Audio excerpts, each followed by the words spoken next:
te bénissons ce soir pour ces moments. Nous te bénissons, Père, pour cet temps que tu as disposé. Nous te bénissons pour les frères et sœurs qui ont pu se déplacer, Père. Pour ceux également qui sont en chemin, Père, nous prions ce soir que toi seul fasses comme tu as résolu faire, Père. Que ce que tu as prévu donner à tes enfants ce soir, tu le donnes au nom puissant de Jésus-Christ de Nazareth, Père. Et que cela soit appliqué par ta grâce, Éternel des armées. Sois béni, sois exalté. C'est en ton nom, Jésus, que nous avons ainsi prié. Amen. Amen. Alléluia. Bonsoir à tous. Que Dieu soit béni. C'est notre première réunion du mois de novembre. Le mois de novembre 2024. À la grâce de Dieu.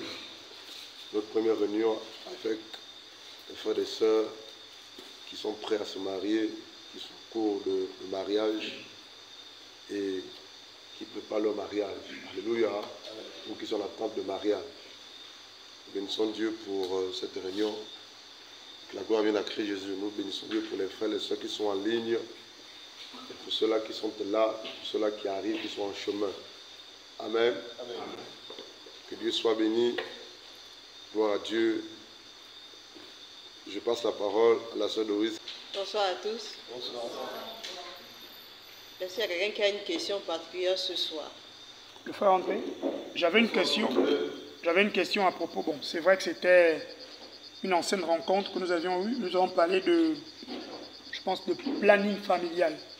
Je me souviens de ça, on était, je pense, quasiment au mois de mai ou de juin.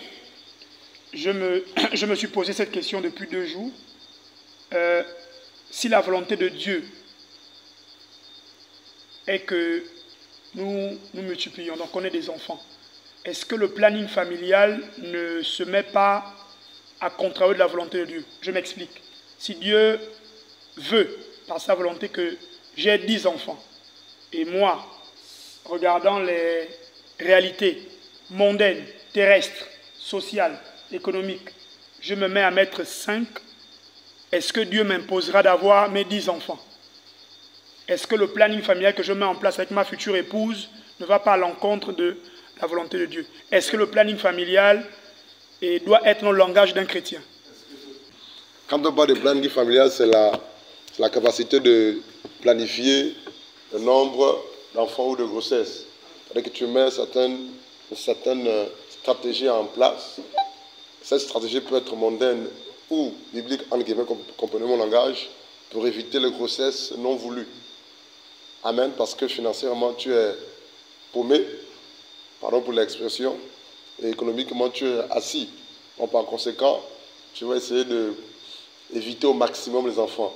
Et parmi ces stratégies ou ces méthodes que le monde nous présente, il y a le port de préservatif. Il y a des chrétiens qui en portent, ce qui n'est pas biblique, ce qui est grave. Parce que le port du préservatif, la fabrication du préservatif a été donnée par le diable pour faciliter et multiplier l'impudicité sexuelle. C'est tout. Voilà quoi. Il y en a qui portent, il y en a qui prennent, qui font ce qu'on appelle, je passe du mot scientifique, mais qui font le retrait. Le mot scientifique que j'ai oublié, je vais me rappeler. Au moment où tu vas au lit avec ta femme, et puis que tu es prêt à éjaculer, tu ressors, tu fais le retrait et tu vas à terre. Voilà quoi. Donc il y a un certain nombre de choses comme ça. Il y a aussi ce qu'on appelle la pilule du lendemain. Il y a aussi ce qu'on appelle prendre la pilule, c'est cela, etc.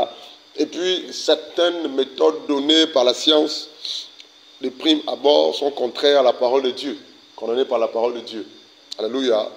Et maintenant, ce planning familial, par la grâce de Dieu, dépend de la relation que le couple a avec le Seigneur et de ce que Dieu a dit au couple. Je ne sais pas si vous comprenez ça. Et puis, il n'est pas bien de mettre au monde et que les enfants souffrent. Je ne sais pas si vous comprenez ça. Amen. Dieu n'est pas aussi ce Dieu-là qui va permettre à ce qu'André Iden, c'est ta future épouse, c'est ça? Amen. Mettre au monde 10 enfants, ils ne sont pas nourris, ils ne sont pas scolarisés, ils sont affamés, ils ont le gros ventre, ils vont mendier à gauche, à droite chez les voisins. Ça, ce n'est pas lui la Bible qui permettrait de telles choses. Je ne sais pas si vous comprenez. Notre Dieu est propre, il est ordonné, il est bon, il est sage, il est équilibré. Et le premier planificateur par excellence, c'est Christ Jésus, en fait. Maintenant, par rapport à la planification des enfants, c'est au couple de prier le Seigneur, de s'organiser et d'écouter ce que Dieu va leur demander, va leur donner comme conseil par rapport au planning familial. Amen. Mais le port des préservatifs comme planning familial n'est pas de Dieu. La pilule du lendemain comme planning familial n'est pas de Dieu. C'est-à-dire pour éviter des éventuelles grossesses. Amen. Voilà, quand le fait de faire le retrait, j'oublie le mot scientifique, ça me revenir, le coït interrompu, c'est cela, Dieu te bénisse, n'est pas de Dieu également. Voilà quoi, la seule façon où la personne qui l'a faite dans la Bible a été foudroyée de mort, par la mort je veux dire. Alléluia.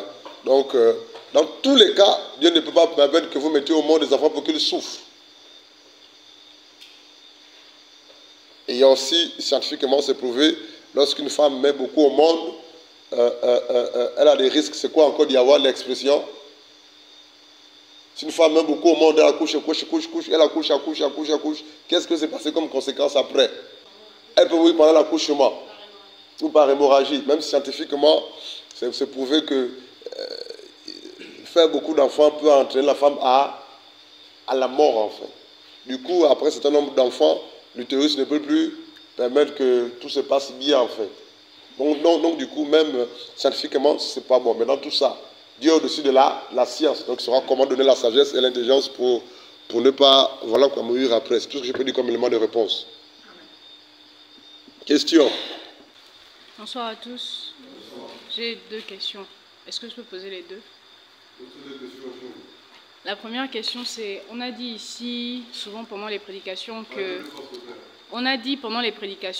le football est du diable.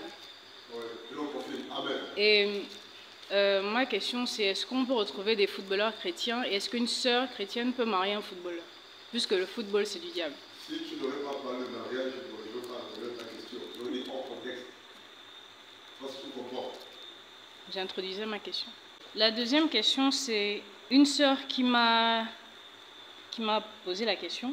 Et elle a demandé, aurais-tu un problème ou verrais-tu ça bizarre si on présentait quelqu'un à une sœur? Genre, ils apprennent à faire connaissance eux-mêmes et voir si ça passerait. Est-ce que ça se fait? Aurais-tu un problème ou verrais-tu ça bizarre si on présentait à quelqu'un une sœur?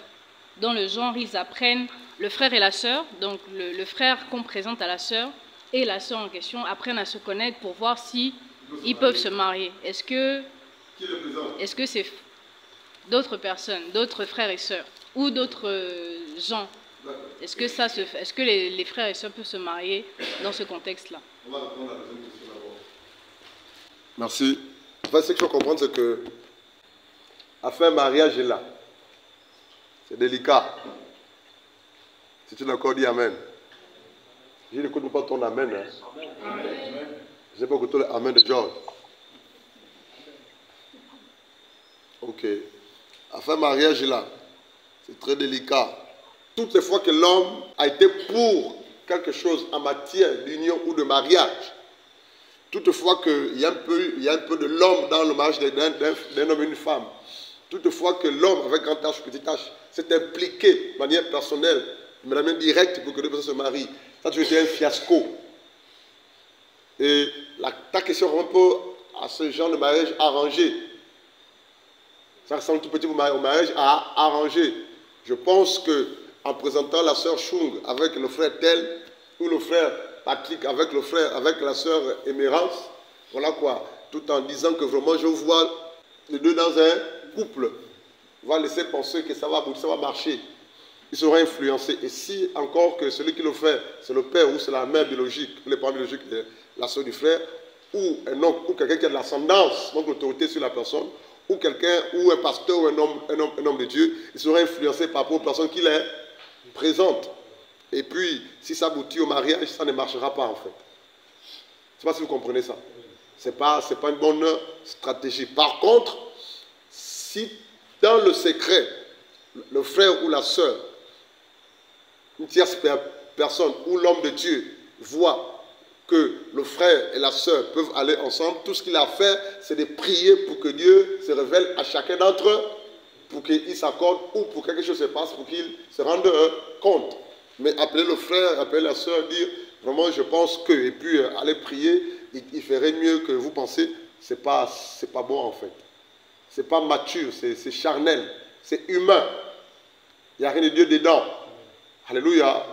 pour ma part. Voilà quoi. Que Dieu soit béni. Donc, ça ne sert à rien de le faire.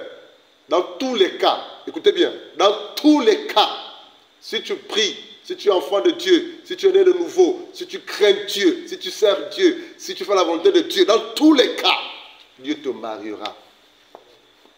Même si tu ne dis pas Amen. Tu n'as rien compris en fait. Dans tous les cas, si tu es enfant de Dieu, né de nouveau, tu as l'Esprit de Dieu. Dans tous les cas, si tu crains Dieu, tu as une relation avec Dieu, tu t'attends à Dieu, tu sers Dieu, tu es soumis à Dieu, à la parole de Dieu, Dieu disposera les choses pour que tu te maries. Je dis bien dans tous les cas, tu te marieras. On vient à la deuxième question. J'ai dit ici et je vais le redire que le football, c'est diabolique. Je le redis, le football, c'est diabolique. Je vais le redire, le football, c'est diabolique. Non, tu n'as pas compris. Le football, c'est diabolique. Même si tu ne dis pas Amen, je dis Amen. Ça choque, ça énerve. C'est la vérité. On voit des chrétiens, des pasteurs, des hommes de Dieu, quand c'est le jour de la Ligue Sport, vous savez ça comment? Ah, il connaît même, hein? C'est quelqu'un qui était un fanatique du foot. C'est ça, non? La Champions League, ou la Ligue des Rois, ou la Ligue des Champions, comment vous appelez ça? Vous voyez des pasteurs, des hommes de Dieu, devant la télévision, et crier comme des chiots.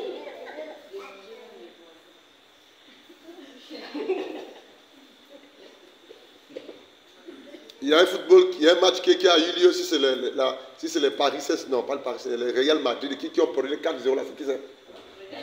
Qui a perdu 4-0 là? Tu as vu, il maîtrise. Contre qui c'est? J'ai vu sur les statues des chrétiens pleurer, se lamenter. Ce qui m'a prouvé à plus que le football est diabolique, c'est que regarde un peu tout ce que le football concentre, regroupe ou attire autour de ce petit ballon rond là en fait. On peut parler de Dieu, on peut parler de Jésus, les gens vont se rassembler comme autant que le football.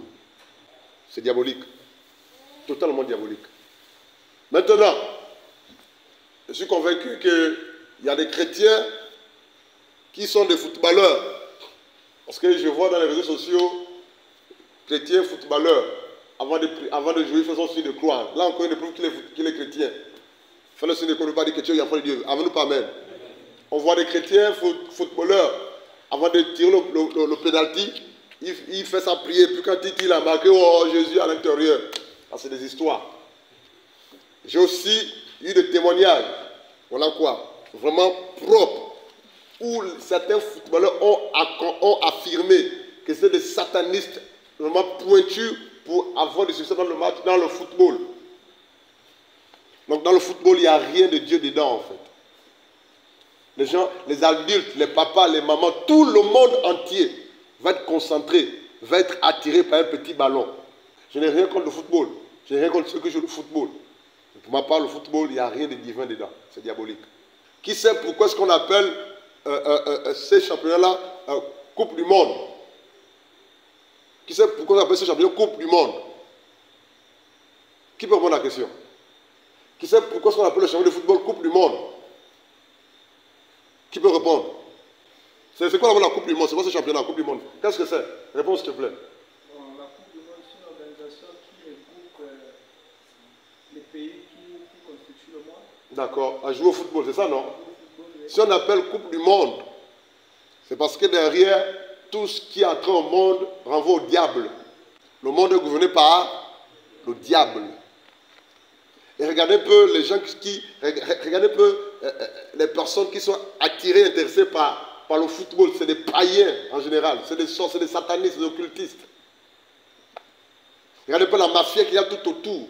Regardez un peu l'argent que le football fait quoi? Gagne, trouve ou regorge ou gagne en fait derrière. Regardez la magie, la sorcellerie, les pratiques, les trafics, tout ce qui va avec. Il n'y a rien de divin dedans. Dieu vous bénisse. Qu'en est-il de cette femme qui épouse un footballeur? C'est ça, Chou.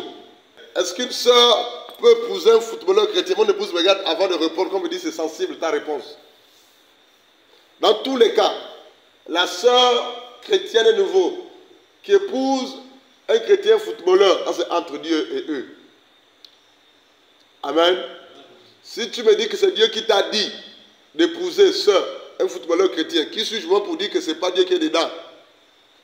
On saura si c'est Dieu, vrai ou faux. Je ne sais pas si vous comprenez.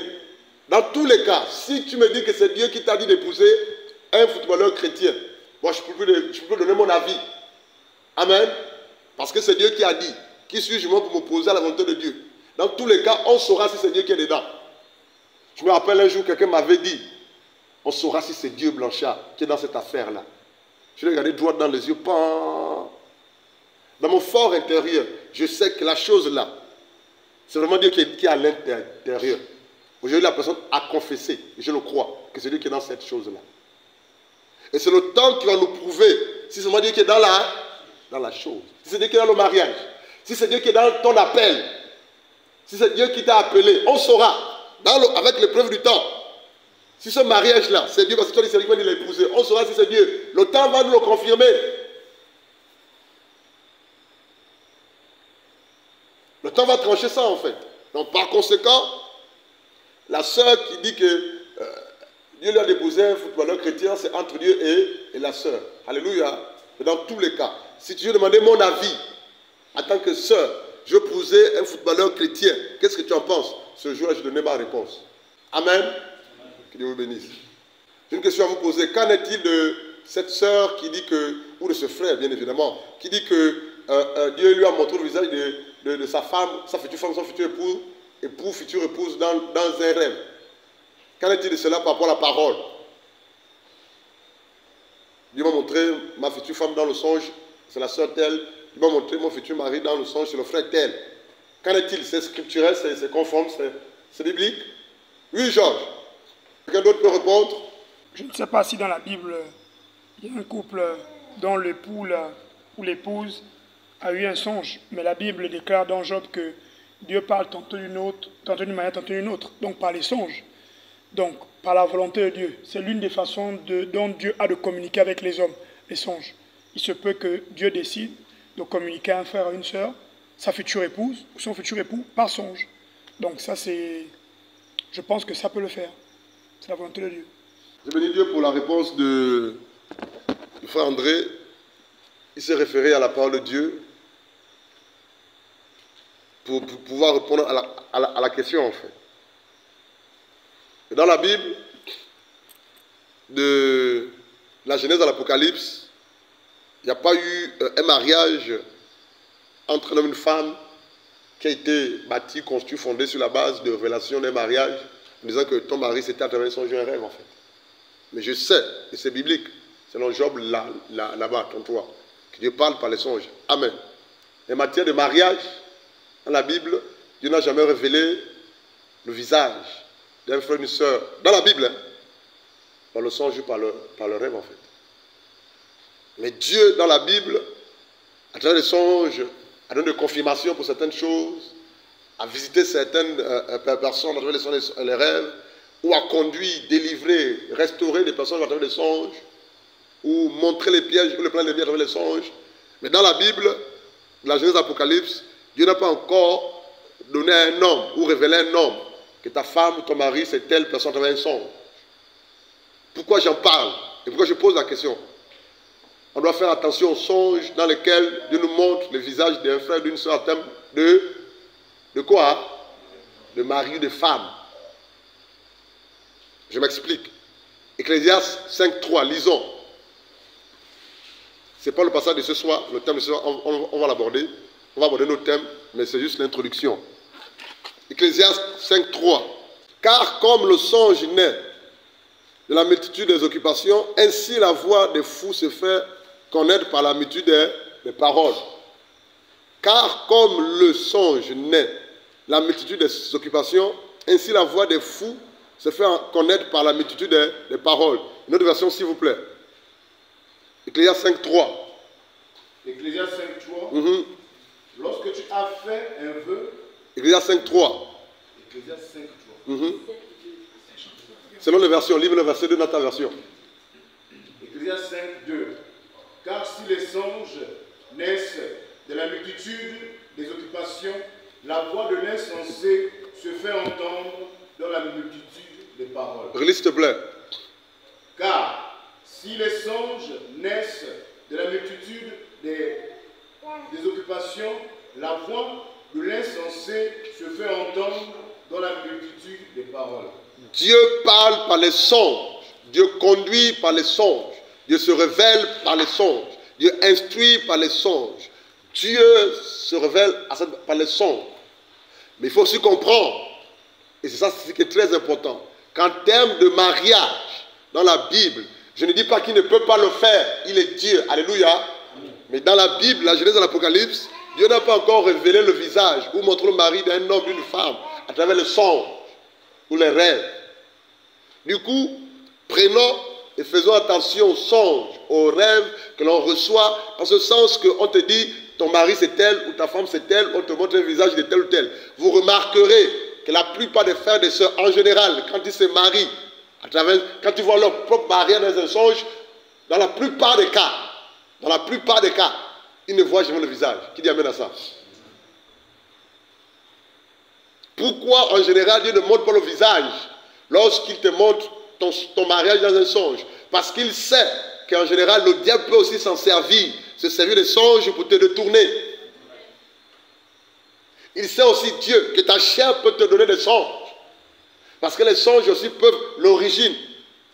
L'une des origines des songes, c'est quoi? C'est la multitude des occupations de la journée. Donc tout ce que tu as fait la journée, tu peux vivre ça en songe la nuit, Steve. Donc si tu as apprécié mon épouse, la nuit tu peux la voir dans le songe. Fais attention, c'est dans tes songes, à celui de ma femme. Alléluia. Donc ça veut dire quoi? Ça veut dire qu'on doit veiller en fait sur les songes. Autre chose, il y a des chrétiens, même parmi nous ce soir-là, vous n'êtes pas comme Marie là. Toi, tu te dis que pour que tu saches que telle soeur ou tel frère, c'est ta femme, il faut que Dieu te donne un songe à ce sujet. Vrai ou faux? Vrai ou faux? Parce que pour toi, tu ne penses que Dieu ne peut te révéler certaines choses de manière concrète et véritable qu'à travers les songes. Alors que les songes, les rêves ou les visions ne sont pas les canaux principaux par lesquels Dieu peut nous parler. Mais en termes de mariage, dans la Bible, je parle de la Bible, voilà quoi.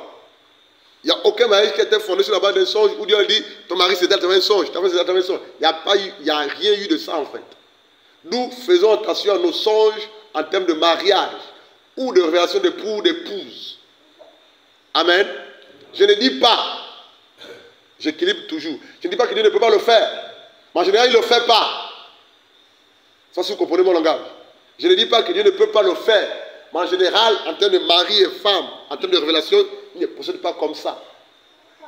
Toutes les fois que j'ai écouté des frères et sœurs me dire qu'il a fait un songe, il s'est marié, en général, le visage du frère et sœur n'était pas révélé. Et c'est puissant, c'est prophétique. Pourquoi? À raison de laquelle Dieu cache le visage. C'est significatif. Maintenant, si la sœur, le frère est allé chez la sœur pour dire à la sœur que voilà quoi, je vais t'épouser, ton visage me plaît, parce que tu ressembles à un Chinois, une Chinoise, pardon, et puis voilà quoi.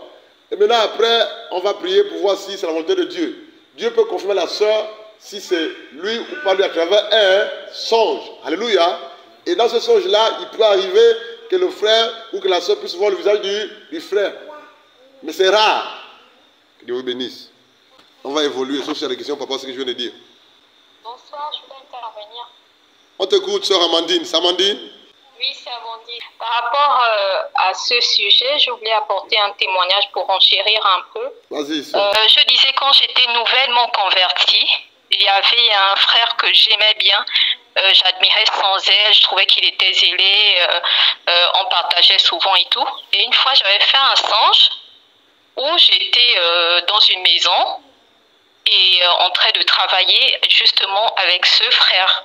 Et j'avais raconté ce songe à une sœur et elle m'avait dit « Ah, mais ça veut dire que c'est ton mari ». Et donc, du coup, j'avais déjà ce genre de pensée. Je commençais à prier « Bon, Seigneur, que ta volonté se fasse ». Sauf que ce frère, il s'est marié avec une autre sœur. Donc, le songe que j'avais fait, c'était un songe trompeur. C'est pour dire que ce qu'on voit, c'est pas forcément ce qui va se passer. On peut se tromper, donc ça prendre avec des pincettes. Amen. Donc c'est le témoignage que je voulais partager. Amen. Il faut appuyer ce qui a été dit. Quelqu'un d'autres questions avant d'aborder le thème de ce soir?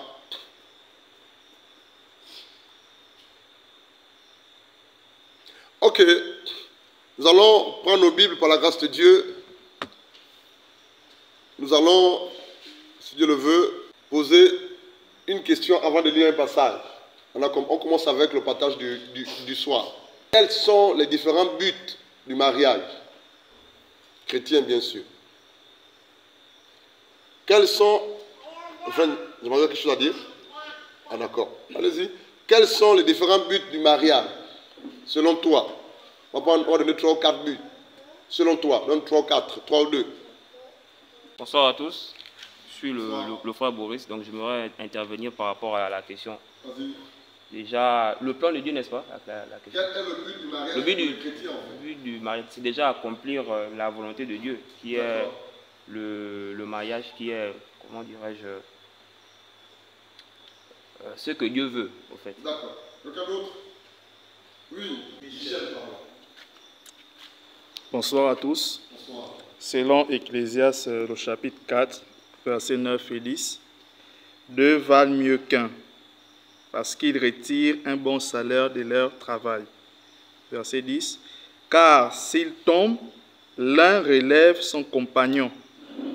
Donc, le but du mariage chrétien, c'est que si parmi les deux, il y a un qui tombe, l'autre sera là pour relever celui qui est tombé. D'accord. Quelqu'un d'autre? Différents buts du mariage. Qu'est-ce qu'on entend par but? Rapidement. André, c'est quoi un but? Un but par la volonté de Dieu, c'est un objectif, quelque chose qu'on veut atteindre, qu'on veut réaliser. D'accord. Ok. Donc c'est ce que Dieu va atteindre de réaliser dans le mariage. Bien sûr. L'objectif de Dieu, en fait. Bien sûr. Très bien. Quand on prend la question en plus, c'est ce que les autres ont dit. Le but du mariage, pour trouver la sœur idem. Bon, je peux aussi dire que je suis la sœur Eden. Quand le Seigneur nous marie, c'est pour que nous puissions être des instruments qu'il puisse utiliser en fait. D'accord.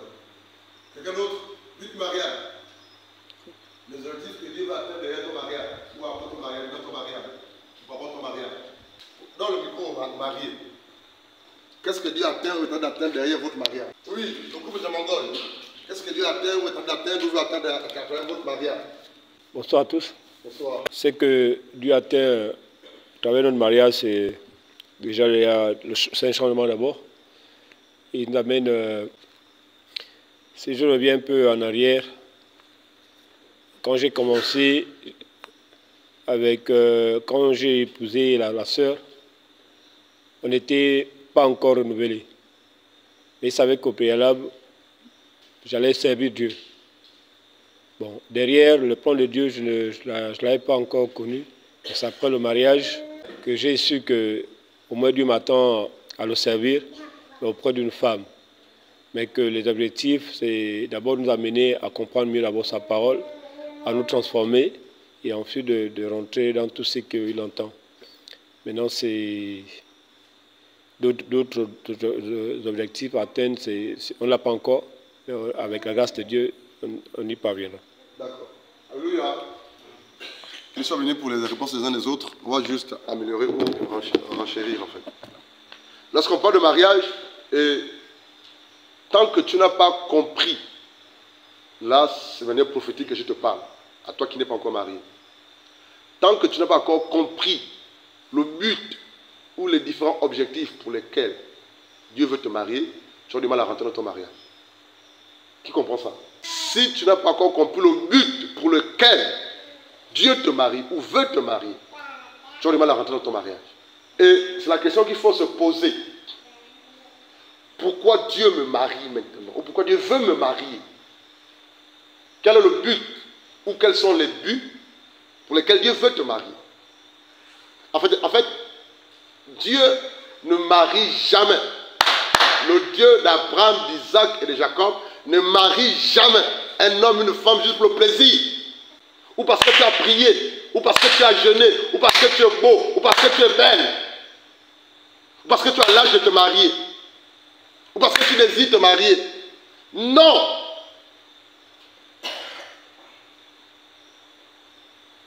Toutes les fois qu'un homme et une femme, dans le cadre biblique ou chrétien, se marient sans but, sans objectif, n'iront jamais loin. Et c'est la même chose dans le monde. Lorsque dans une entreprise, on nomme quelqu'un ou quelqu'un est promu à un nouveau poste, c'est parce qu'il y a des objectifs à atteindre. Même dans le corps d'église, dans l'église, quand Dieu bénit quelqu'un, parce qu'il a des objectifs à atteindre. Quand Dieu élève quelqu'un dans l'église, il a un objectif à atteindre. Quand Dieu marie un homme et une femme, il a un but, il a des buts à atteindre. Bon, toi, tu veux que Dieu te marie, est-ce que tu sais pourquoi est-ce que Dieu veut te marier? Et pourquoi est-ce que tu te maries?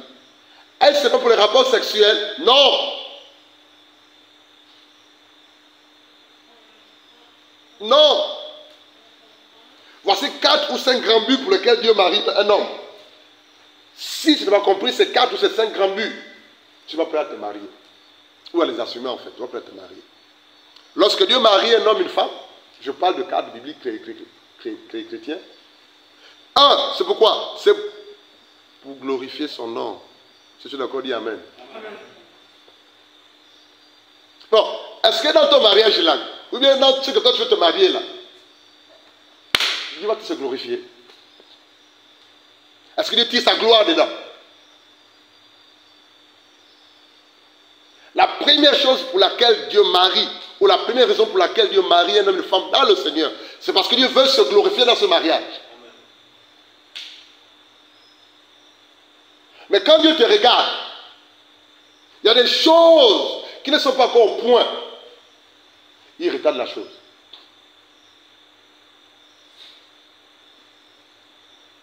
Dieu veut se glorifier. Dieu veut tirer profit dans ton mariage. Si tu as encore dit Amen. Donne-moi dans la Bible un ou deux exemples de mariages qui ont glorifié Dieu. Rapidement les amis, le temps court. Qui peut répondre à la question? Dans la Bible, un ou deux autres mariages qui ont glorifié Dieu. Dans ce mariage, Dieu s'est glorifié. Il a tiré toute la gloire. Jacob a eu deux mariages. Oui, le premier mariage. C'est qui et qui même là? Jacob et Léa. D'accord. Donc Léa c'est l'aîné, non? Donc en quoi le mariage de Jacob et Léa, Dieu se glorifie dedans? Parce que de Léa est sorti Judas. Et de Judas, Jésus-Christ en fait. Bon, Jésus-Christ c'est la descendance de Judas. Tu as trouvé de Judas. Que Dieu te bénisse. Elle a accompli l'enseignement la dernière fois. Le but numéro 1 d'un mariage, quand Dieu marie un homme et une femme, but numéro 1, c'est qu'il doit se glorifier dedans. Si Dieu ne trouve pas sa gloire dans ton union, dans ton mariage là, il ne va pas te marier. Je ne sais pas si vous comprenez ça. Le mariage d'Abraham et Sarah, Dieu se glorifiait dedans. Le mariage de Priscille et Aquilas, Dieu se glorifiait dedans. Ils ont servi Dieu véritablement auprès de l'apôtre Paul. C'est un couple qui était un compagnon d'œuvre pour le missionnaire Paul, l'apôtre Paul, qui amène à ça. On va évoluer. Autre objectif, au but d'un mariage, la communion et le soutien mutuel des époux. Quand Dieu marie un homme et une femme, c'est parce que Dieu veut que cet homme et cette femme vivent une communion mutuelle, un soutien mutuel. Mais toi, tu n'es pas prêt à vivre de manière commune. La solitude, c'est toi. Le manque de communication, c'est toi. Le repliement sur soi-même, c'est toi. Tu es tellement fermé. Tu vis en vase clos. Tu as du mal à vivre en union ou de manière mutuelle ou commune, tout ce que vous voulez. Mais tant que cette chose n'est pas brisée ou réglée, je ne suis pas prêt à te marier. Je ne sais pas si vous comprenez ça. Qui comprend ça? Qui comprend ça? Parce que si Dieu te marie dans cette condition, dans ton foyer, il y aura deux camps. Dis deux camps. Deux camps. Oui, deux camps. C'est la vérité. Le camp de la femme, le camp du mari. Chacun fait pour soi. Chacun vit comme il veut. Décide comme il veut. Autre chose. Dieu te bénisse, femme. Autre chose. Lorsque Dieu marie un homme et une femme, c'est pour un but en fait. Autre but en question. Qu'est-ce que c'est rapidement? C'est pour la protection et l'épanouissement de la famille. La protection et l'épanouissement de l'art. Mais qu'est-ce qui constitue la famille? L'homme, la femme, les enfants si possible. Dis Amen. C'est pour la cohésion, la protection de la famille. J'ai reçu quelqu'un à la maison la dernière fois. Il m'a dit invite-le chez toi. Je l'ai invité chez moi. Il dit passe à 14h. Donc il passe à 14h. Je lui dis monsieur, je vais me lui dire quoi? Je ne sais pas quoi lui dire. Il me dit c'est simple. Il faut l'entrer dans ta maison. Présente-lui tous tes enfants. Je dis il y a quel rapport? Il dit fais seulement. Je dis bon, il est venu à 14h. Il s'est assis au salon. Je dis bon, ça c'est telle ma fille, ça c'est telle ma cadette fille, ça c'est le fils, ça c'est les autres sont à Libreville. Voilà. Tu as vu non? Oui, les enfants se sont présentés. C'est le meilleur de je les réveille. Viens dire bonjour à tonton. Écoutez. Et puis après, il me dit, va avec lui à la terrasse. Fais-le asseoir en face de la tomate de ton épouse. Je dis, assois-toi. Qu'est-ce que tu vois? Je vois la tomate, je vois 2 tomates mûres, les vertes et les autres qui poussent encore. Qu'est-ce que tu vois? Je vois aussi des feuilles qui ont séché. Je dis, ok. Maintenant, je me dis, sors avec lui, marche avec lui. Je marche avec lui. Montre-lui pour le terrain qui est remblé. Je dis, qu'est-ce que tu veux dire? Je vois le terrain remblé. Je dis, à l'époque, avant là, c'était de l'eau. C'était compliqué. Là, maintenant, c'est remblé. Tu vois ce que c'est? Il dit, sous le soleil. Moi, je ne comprends pas pourquoi je lui fais balader, en fait. Il me dit, va avec lui à ta poubelle. T'as là la poubelle. On a besoin qu'on m'a dit, c'est la poubelle. Il dit, c'est moi qui vis la poubelle ici. Je prends les déchets. Et puis après, je vis dans la poubelle. Je dis, non, mais c'est la poubelle. Je dis, non, voilà. Et puis on est reparti à la terrasse. Maintenant, je dis, bon, qu'est-ce que tu as compris de tout ce que je t'ai montré là? Derrière tout ce que je lui ai fait montrer par la route, il y avait l'enseignement derrière.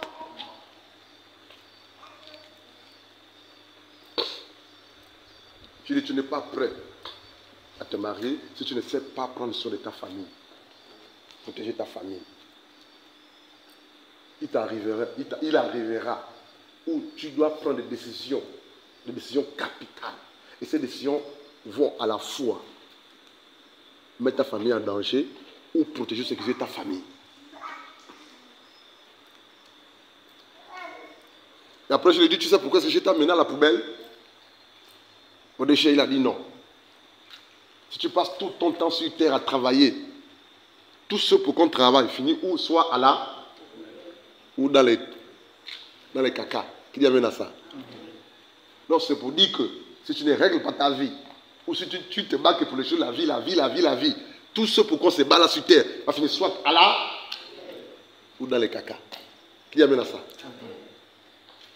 Apprends à travailler pour les choses qui durent, les choses éternelles, spirituelles. Qui dit amène à ça? La tomate mûre, il y avait 2 qui sont mûres, les autres vertes, les autres qui poussent. Et les feuilles ont séché. Pour l'arroser, la pluie tombe, le soleil tape, mon épouse arrose. Mais les feuilles sèchent. Si tu n'es pas bien alimenté, tu vas sécher, tu vas mourir. C'est la même plante de tomates. 2 fruits sont mûrs, les autres sont encore verts. Il y a un temps pour tout sous le. Ne cours pas trop vite, sinon tu vas mourir avant le temps. Il me regarde droit dans les yeux, ça te concerne. On est tous là. Mais on n'aura pas les mêmes choses au même moment, au même endroit, au même lieu. Il y a même des choses que toi tu auras que moi je n'aurai pas. Que Dieu vous bénisse. Autre but, la cohésion dans la société.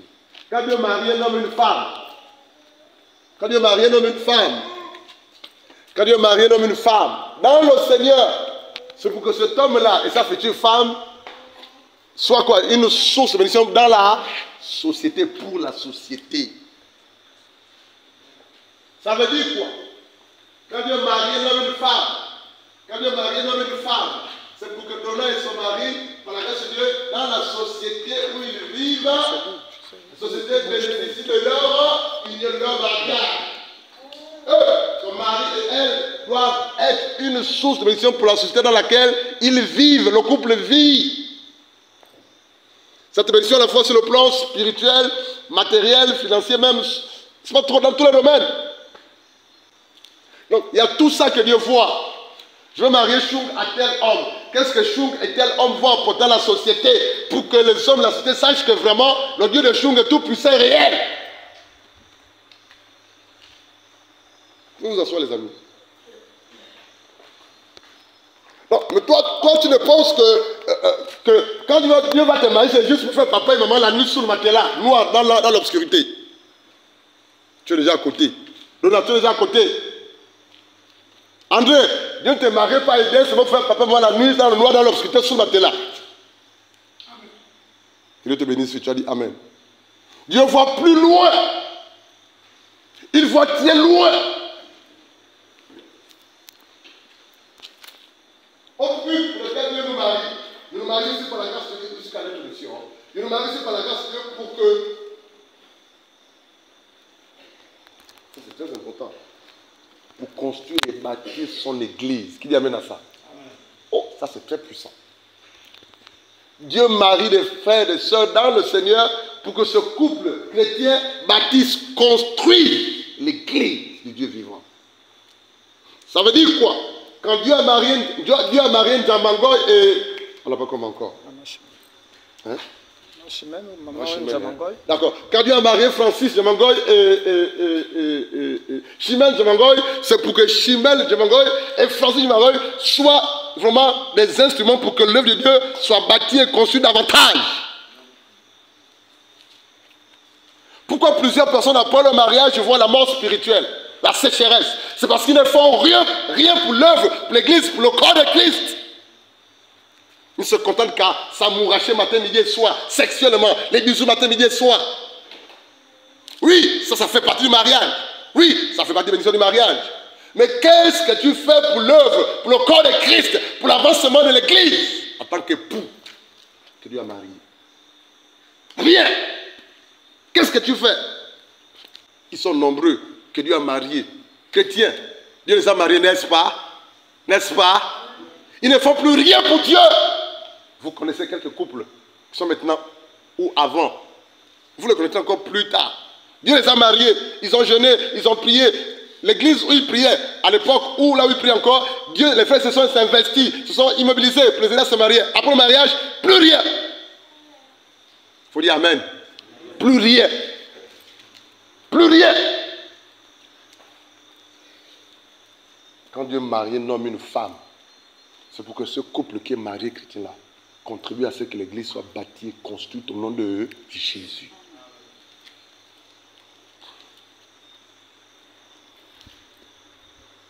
Après le mariage, tu ronfles. Après le mariage, tu ne fais plus rien. Attendez. Vous pensez que quand un homme de Dieu ou un couple pastoral s'investit pour qu'un frère et une soeur se marient, pas seulement pour le plaisir, seulement pour le lit. Hein, Viviane? Attendez, vous pensez que on se sacrifie pour les entretiens, pour tout, les prières, les jeûnes, tout, pour que tu te maries, seulement pour que tu ailles au lit? Non, il y a bien plus que ça. On voit les intérêts de Dieu dans ton mariage.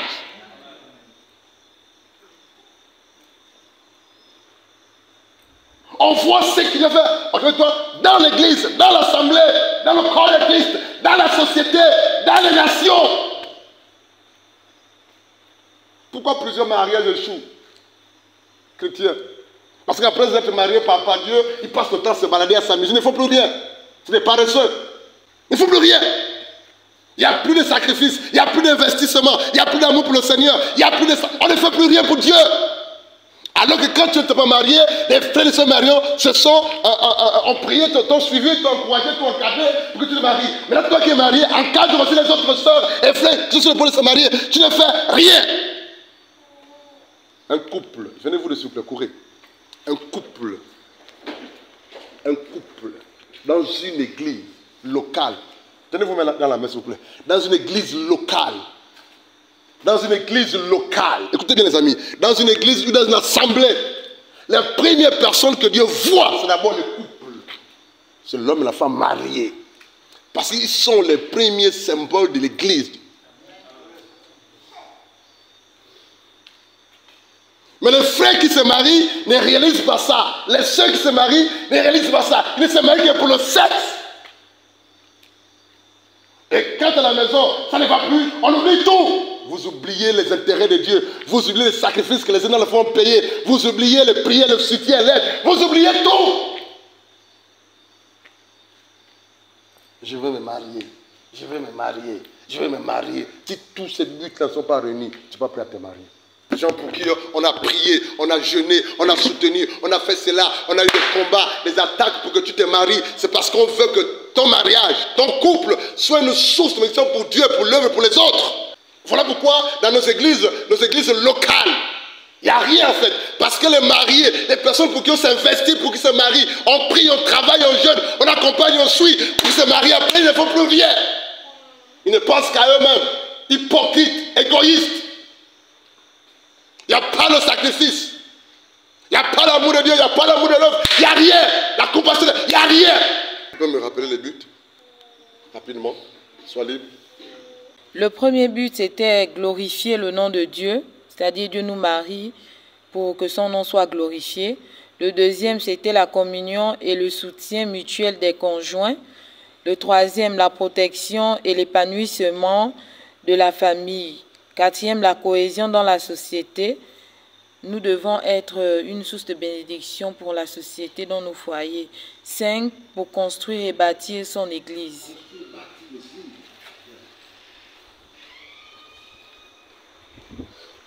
Construire et bâtir une église.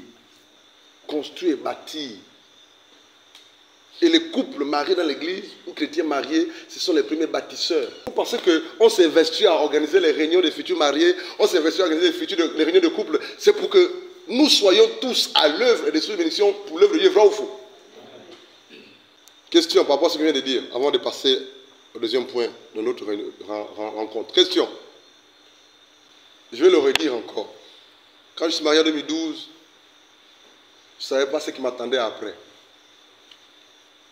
Je savais une seule chose, mon épouse et moi, c'était pour glorifier Dieu, servir Dieu. C'est deux choses. Je ne savais pas ce qui devait m'attendre après, ce qui m'arrivait après. Et je n'ai pas eu la grâce, mon épouse et moi, d'assister aux réunions des futurs mariés ou des célibataires ou de non-mariés. Il n'y a jamais eu ça. Là, on priait. Et je bénis Dieu que ce Dieu nous aide dans mon foyer, en fait. Qu'il n'y ait pas des accrochages bizarres, bidons. Non, vraiment, je bénis Dieu pour la présence de Dieu dans notre foyer, dans notre maison. Et je vous assure, les amis, un foyer, un mariage, en guillemets chrétien, où Dieu n'est pas à la base, au centre, c'est pire. C'est même encore mieux d'être célibataire. Ça, si je comprends ça. Un mariage chrétien où Jésus n'est pas à la base, au centre, où la parole n'est pas au centre, c'est mieux d'être célibataire. Quand on parle de foyer, deuxième chose, c'est quoi un foyer? Qu'est-ce qui constitue un foyer? Andine, qu'est-ce que c'est qu'un foyer? Un foyer, c'est une famille qui partage des valeurs en commun, donc un homme, une femme, et si possible des enfants, mais qui partagent des valeurs en commun, qui ont un but. D'accord. Quelqu'un d'autre? Un foyer. En plus, c'est que la sœur a dit. Bonsoir à tous. Bonsoir. C'est le frère Valesco à Libreville. Bonsoir, frère Valesco. Je dirais que le foyer, c'est un lieu de refuge où on peut être à l'aise, trouver la paix, la quiétude.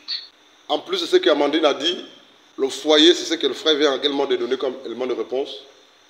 C'est un lieu d'habitation.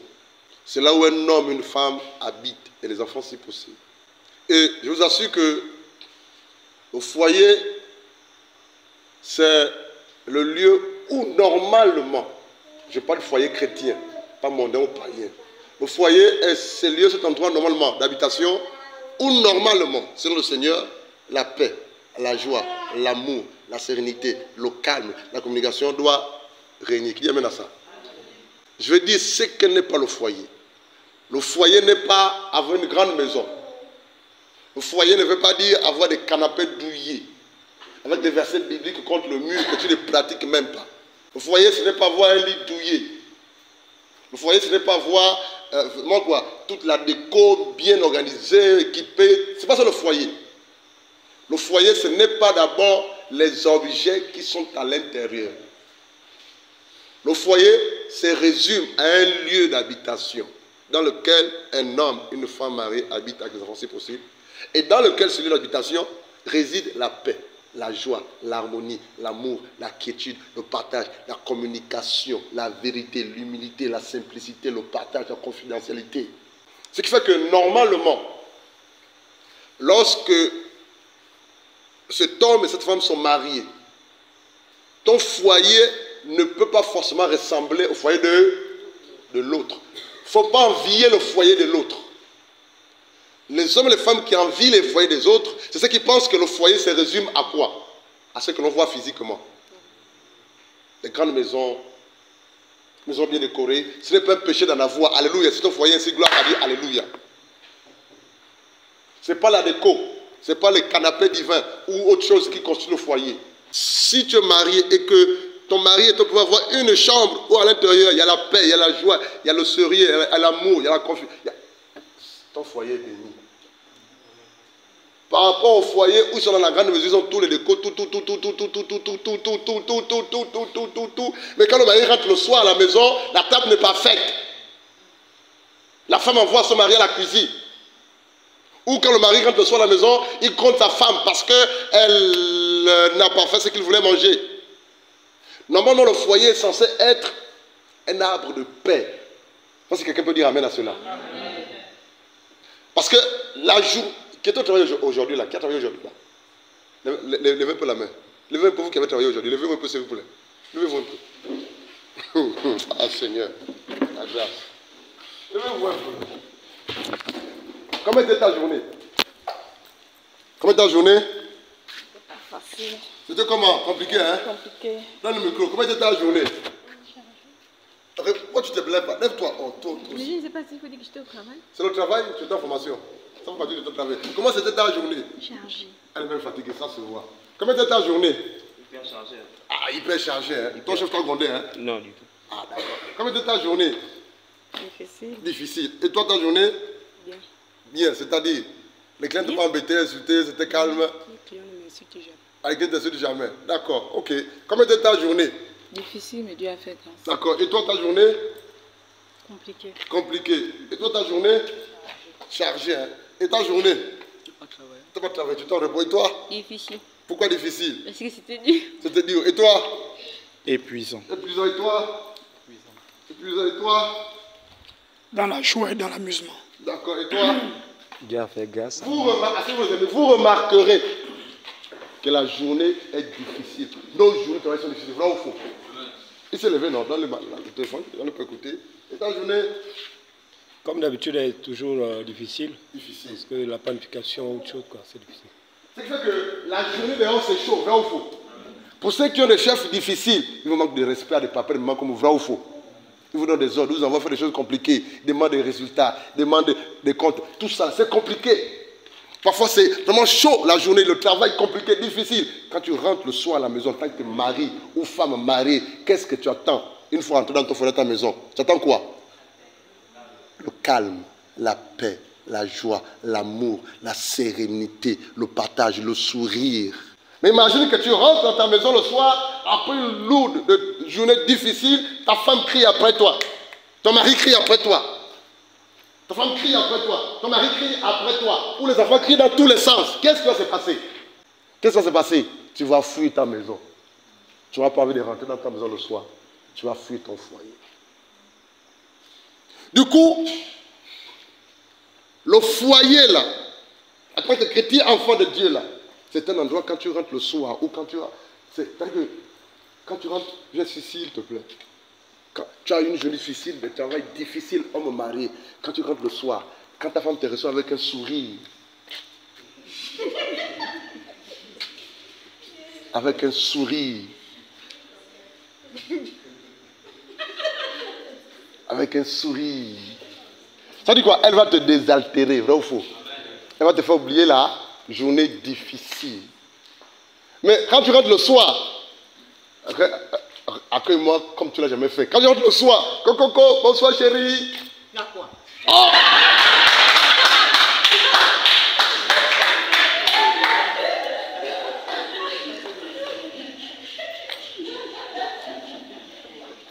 Avec toi, c'est pourquoi tu me réponds comme ça.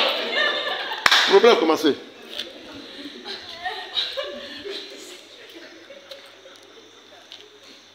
Le foyer, quand tu rentres le soir à la maison, quand la femme se rend compte que le visage du mari est serré, quand tu qu'est-ce que tu fais?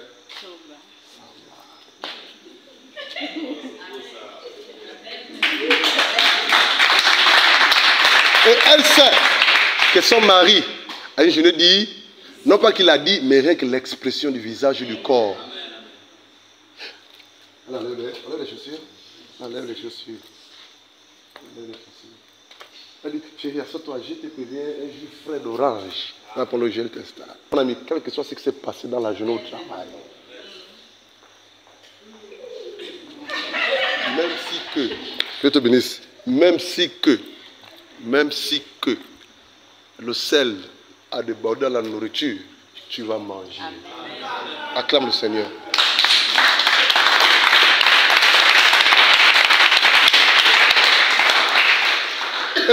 Le foyer chrétien doit être différent du foyer mondain païen.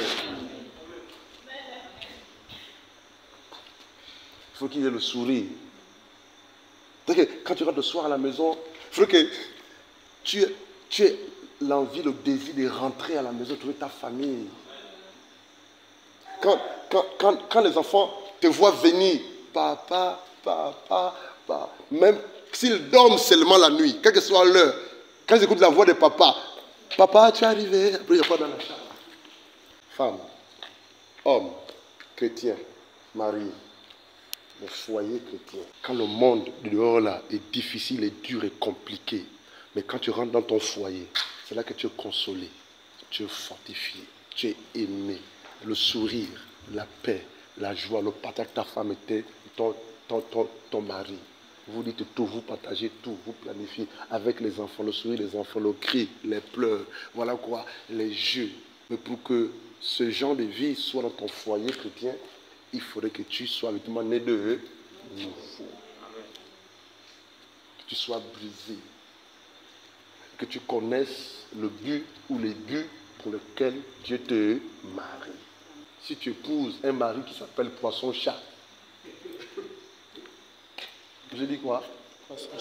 Pourquoi tu souris? Si tu épouses un mari qui est poisson-chat, poisson, il est chat. Il a double identité. C'est difficile pour toi. Si tu épouses une femme qui est Jézabel, tout le temps c'est elle qui décide, qui donne les ordres, qui commande, qui dirige, qui planifie, qui décide. C'est toi qui dis oui. Tu n'as pas envie de rentrer dans ta maison le soir. Vrai ou faux-il? Amen. Que Dieu vous bénisse. Rapidement, grand 3. Votre service en tant que futur couple marié. C'est que je le dis mal, mais que Dieu t'aide à comprendre. Votre service en tant que futur époux ou futur couple marié, dans certains domaines de vos vies, en tant que couple marié ou futur couple marié, qu'est-ce que ça veut dire même encore? C'est très bien. C'est très bien. Ce que tu as appelé à faire ou ce que tu dois faire quand tu vas te marier. Alléluia. Dans 2 ou 3 domaines particuliers qu'on va viser ce soir. Rapidement. En tant que futur couple marié, lisons rapidement Josué chapitre 24 pour commencer. Josué 24, 15, 1 Pierre 4, 10, Matthieu 5, 16. Et c'est dans ces 3 versets qu'on va découvrir un tout petit peu ce que Dieu attend de toi en tant que couple, attend de vous en tant que couple ou futur couple. Amen. Josué 24, 15. Josué 24, 15. S'il vous déplaît de servir l'Éternel, alors choisissez aujourd'hui à quel Dieu vous voulez rendre un culte, ceux que vos ancêtres adoraient de l'autre côté de l'Euphrate ou ceux des Amoréens dont vous habitez le pays. Quant à moi et à ma maison, nous adorerons l'Éternel. Amen. Il faut que ton couple, pour toi qui es marié, ou pour toi qui va se marier, sur le point de se marier, il faudrait que Josué 24, 15 soit ton partage. Soit inscrit dans ton esprit, cœur, âme et esprit. Ma maison et nous servirons les... Vous savez, c'est dommage et regrettable. Là, c'est des conseils pratiques. C'est dommage et regrettable. Lorsque l'on rentre dans des maisons de chrétiens, ou de couples chrétiens, ou de mariés, c'est dommage et regrettable. Ce que l'on voit, ce que l'on entend. C'est regrettable. Surtout lorsqu'il s'agit de couples pastoraux. Un couple pastoral, quand tu rentres dans sa maison où il vit avec sa femme, c'est regrettable. Rien à voir avec si c'est en planche ou en dur ou en demi-dur. Non, c'est ce qui se dégage, c'est qui se voit en fait. C'est-à-dire que Dieu n'est pas au centre de sa maison. Ma maison et moi. Donc, ta maison et toi. Marie, la femme, les enfants et tout ce qui est dans la maison doivent servir qui? L'Éternel. Ma maison et moi, nous servirons l'Éternel. Mais quand nous rentrons dans des maisons de chrétiens, mon frère, c'est que c'est voit là-bas.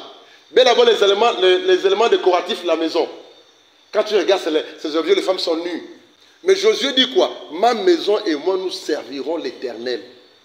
Donc, en tant que marié, chrétien, couple chrétien ou futur marié, il faudrait que tout ce qui est dans votre maison glorifie le Seigneur. Tu ne dois rien avoir dans ta maison qui ne glorifie pas le Seigneur.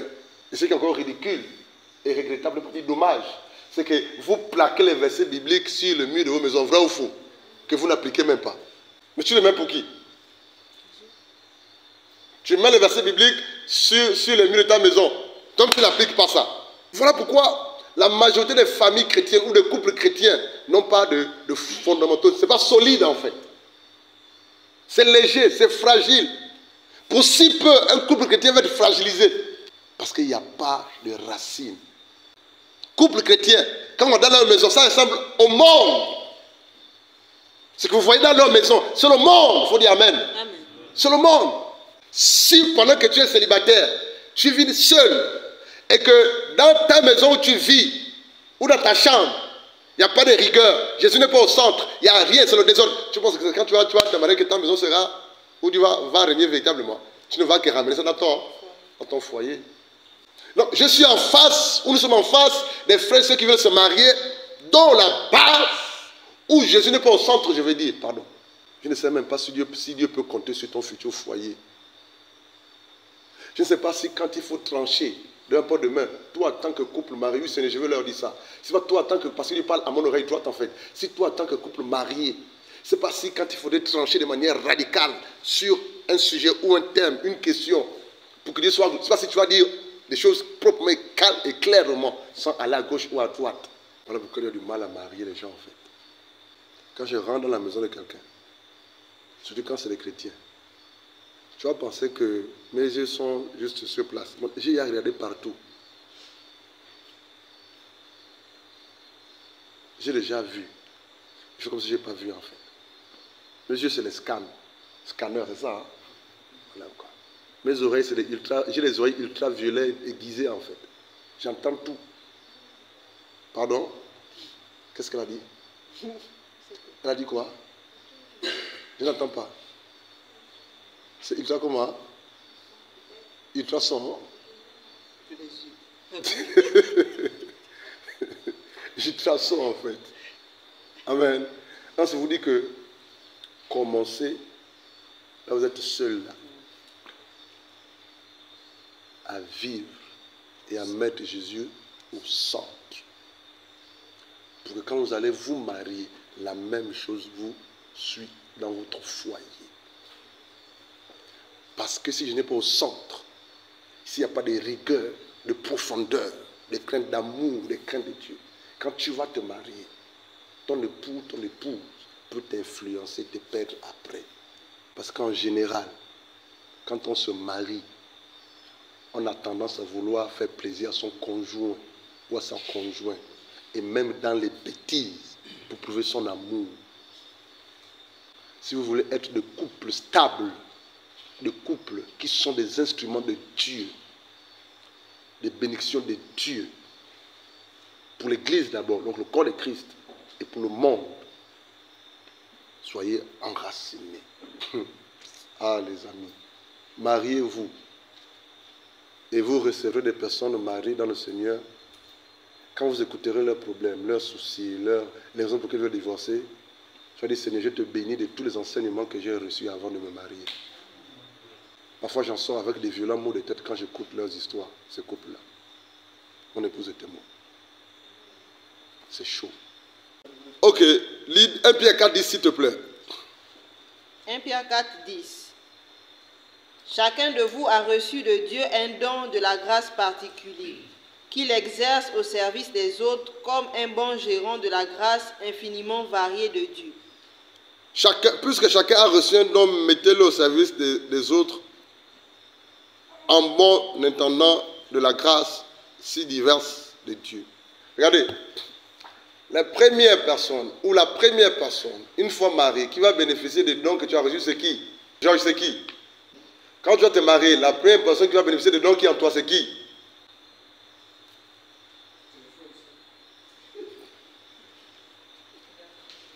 Je n'ai pas bien compris. Je n'ai pas bien compris. La première personne qui va bénéficier, Chou, une fois mariée, des dons de grâce que Dieu a mis en toi, c'est qui, Chou? C'est son mari. Georges, toi, c'est ta femme. Et, que Dieu nous aide. En général, quand une femme est malade à la maison, qui est mariée à un frère dans le Seigneur, qui est la première personne qui doit prier pour elle? Elle va sauter son époux pour aller demander à prier au pasteur. Ton mari est malade, il faut lui imposer les mains, même étant malade femme. Je ne sais pas si vous comprenez. Quand j'ai des boubous, quand je ne me sens pas bien, fatigué ou épuisé, la première personne qui prie pour moi, qui m'impose les mains, c'est elle. Je l'appelle, je lui viens prier pour moi. Là, je me sens fatigué.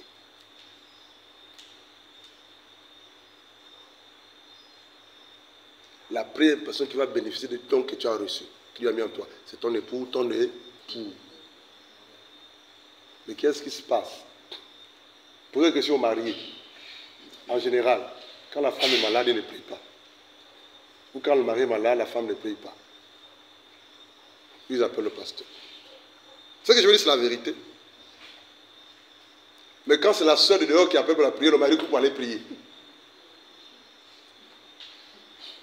Ce que je veux dire, c'est la vérité. Il y a même... il y a des couples pastoraux, bien je connais un couple pastoral, pas de mandat, mais quand la femme est malade, au lieu de parler à son mari pour qu'il prie, elle appelle le téléphone, on prie en ligne. Les enfants, c'est la même chose. Pourtant, le monsieur est pasteur, hein. Il prie pour les gens en assemblée. Ils sont guéris, délivrés. Mais prier pour sa femme, pour les enfants, il a du mal à le faire. Le verset suivant. Matthieu 5,16, je vais lire. Matthieu 5,16, je vais lire. Que votre lumière brille devant les hommes, afin qu'ils voient vos œuvres bonnes et glorifient votre Père qui est dans... Que votre lumière brille devant afin qu'ils voient vos œuvres bonnes et glorifient votre Père qui est dans les cieux. Pourquoi on a lu ce passage? C'est pour dire ceci. Pourquoi on a lu ce passage? C'est pour dire ceci. Il faut avoir une vie de prière en tant que couple marié, de manière individuelle et commune. Oui, partagez-nous votre sourire, les deux sœurs en Christ. Yawa, tu as la parole. Il faut parler, tu as souri. J'ai dit une bêtise. Yawa, j'ai dit une bêtise. Mais partagez votre sourire. D'accord? Pourquoi on a lu ces trois passages? C'est pour dire quoi? En tant que couple marié, comme eux, comme nous, en tant que futur couple marié comme vous, il faudrait que vous ayez chacun de conjoints, pour chacun de conjoints, et de manière commune, des vies de prière. Donna, est-ce que tu pries avec ton mari ensemble? Djamangoy, Chima, est-ce que tu pries avec ton mari ensemble? Elle ne me répond pas. C'est pour dire quoi?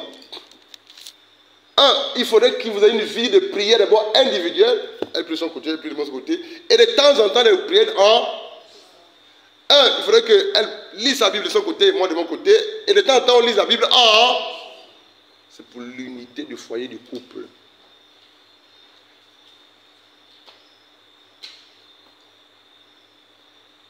On se fait comprendre. C'est clair ici. Mais il faudrait aussi avoir des cultes ou le culte familial.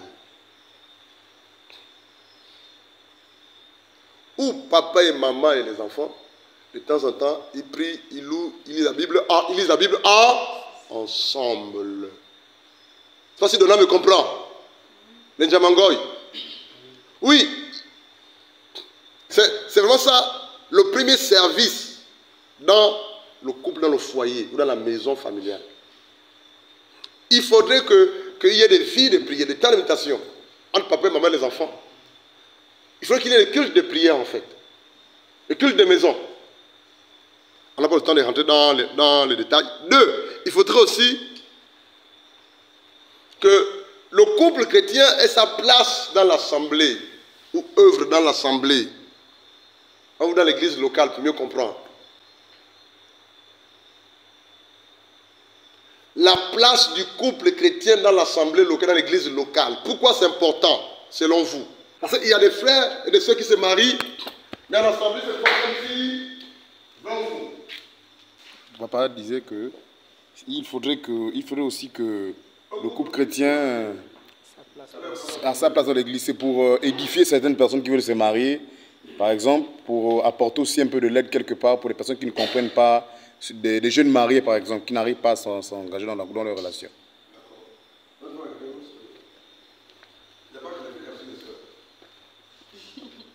La question, papa. Nous avons dit que, dans la grâce de Dieu, notre service chrétien en tant que futur époux ou couple doivent s'étaler dans 3 domaines de la vie, en général. Les prières, une familiale, pour que messieurs et dames disent un début de prière, une familiale à l'art, c'est important pour le couple et pour la famille. C'est une familiale. Mais aussi, il faudrait que le couple chrétien, marié, le cas d'Hilbert et André qui vont se marier, il faut qu'ils aient leur place dans l'église locale. Il faudrait qu'ils soient des solutions dans l'église locale. Dans quelles circonstances cela peut être possible? C'est ça la question, n'est-ce pas, André? On nous a d'abord dit là tout à l'heure là que lorsque Dieu unit 2 personnes, c'est pour que son nom soit glorifié. Maintenant, si 2 personnes se marient dans l'église locale, c'est pour être des témoins. Ils sont d'abord des témoins. Ils sont aussi des bénédictions pour les autres. Ils doivent encadrer les autres aussi qui vont se marier. Ils doivent être des modèles. Ils doivent servir aussi dans le domaine auquel Dieu les a appelés dans l'église locale. C'est un peu ça.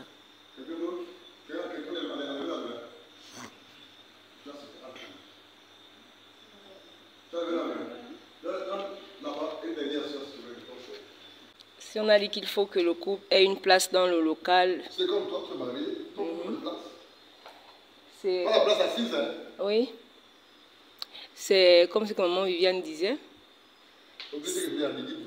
Bon, on a été enseigné ici que la force d'une assemblée, ce sont les couples, c'est-à-dire les personnes qui sont mariées. Donc ça veut dire que lorsque Dieu veut que les couples puissent avoir une place dans l'église, parce que le couple, nos couples sont d'abord, on va dire quoi, c'est l'image de Christ, Jésus avec l'église. Donc ça parle beaucoup. Donc ça veut dire que nous qui sommes mariés, nous devons aussi beaucoup impacter les personnes qui ne se sont pas encore mariées. Nous devons par notre témoignage, par notre manière de vivre dans notre couple, nous devons aussi emmener des personnes qui n'ont pas même envie de se marier à se marier. Donc notre place dans le couple, c'est pour tirer aussi certains frères et certaines sœurs qui ne sont pas encore mariés. C'est pour encourager, c'est pour aider les personnes qui ont besoin d'aide aussi. Et c'est pour servir le Seigneur aussi dans le ministère que le Seigneur nous attend. Là, tu as touché mon cœur pour ta réponse.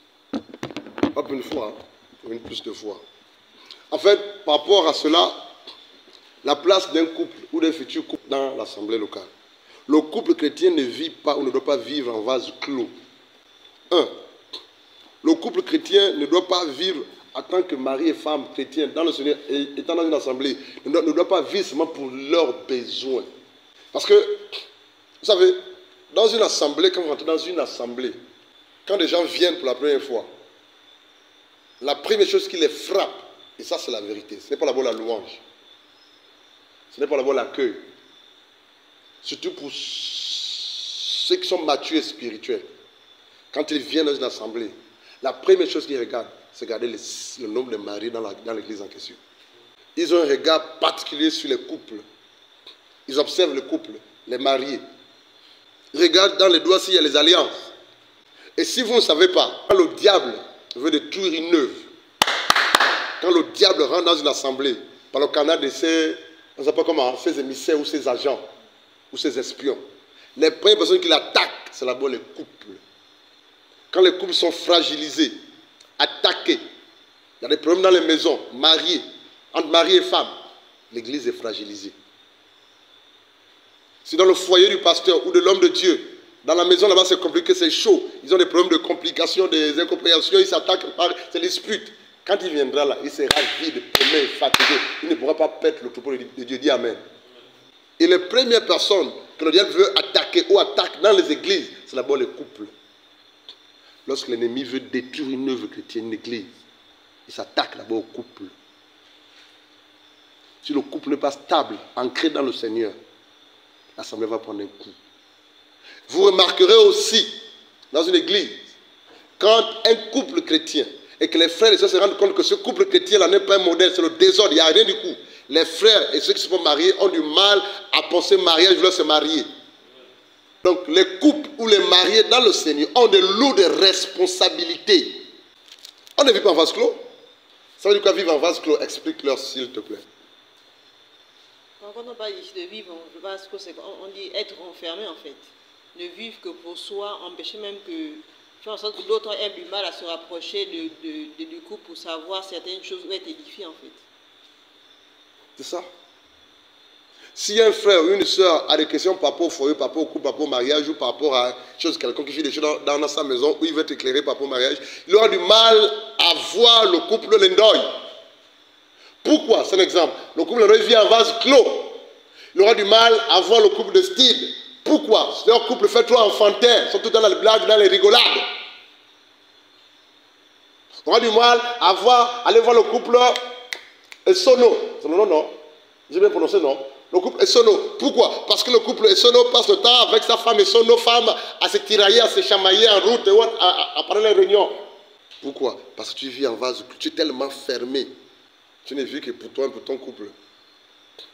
Tu ne vis que pour toi, pour tes intérêts, pour tes propres besoins. Alors que dans l'assemblée, là, les frères et les sœurs ont travaillé, ont prié, ont gêné, ont contribué pour que tu te maries au nom de Jésus.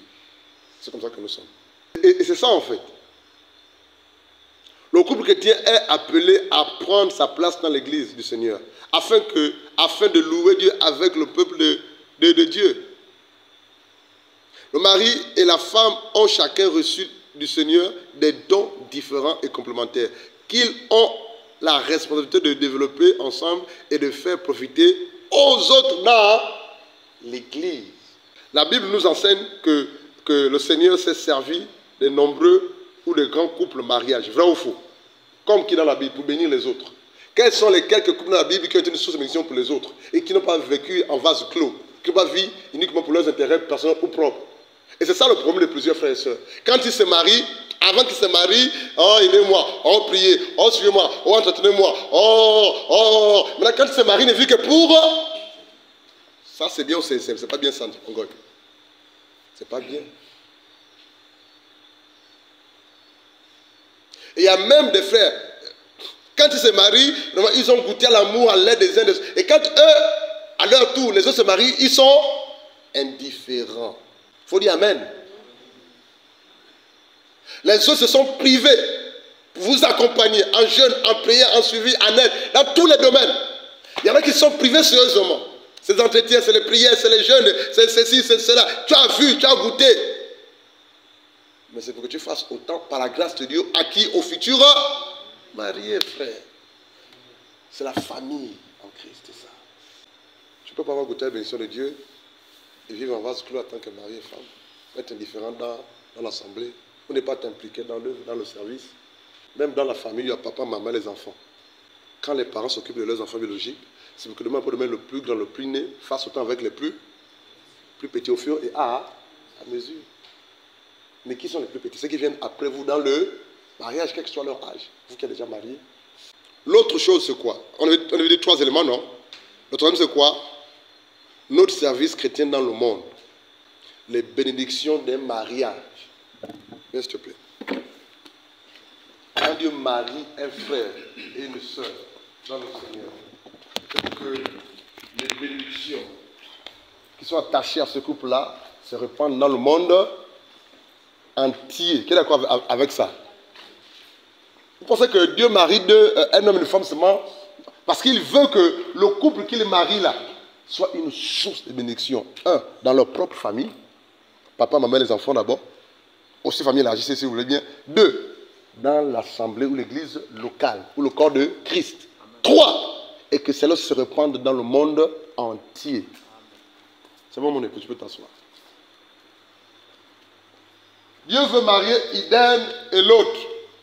C'est parce que Dieu sait qu'à travers leur mariage, leur union, le monde dehors saura que le Dieu d'Iden et André est Dieu. Pourquoi? Parce qu'ils verront ce que Dieu fera au travers d'Iden et André pour que les âmes perdues soient gagnées à Christ.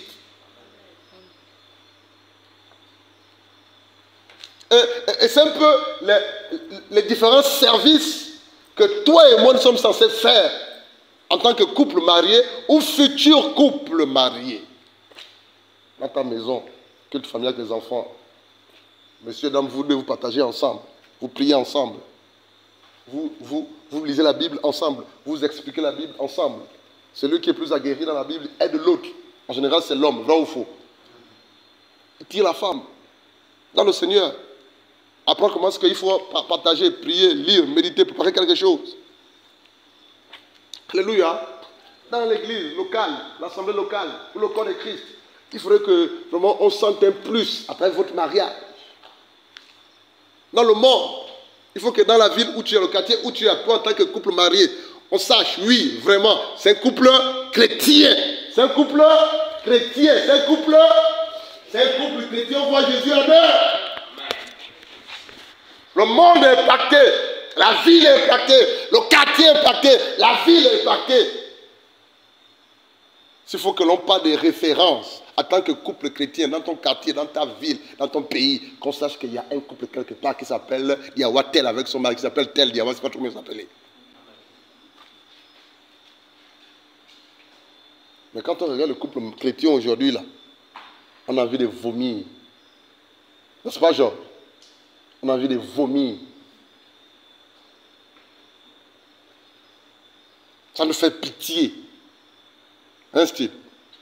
Ça fait pitié quand on regarde le couple chrétien aujourd'hui, là. Qu'il n'en soit pas ainsi à ton sujet au nom de Jésus. Je termine. Que Dieu vous bénisse.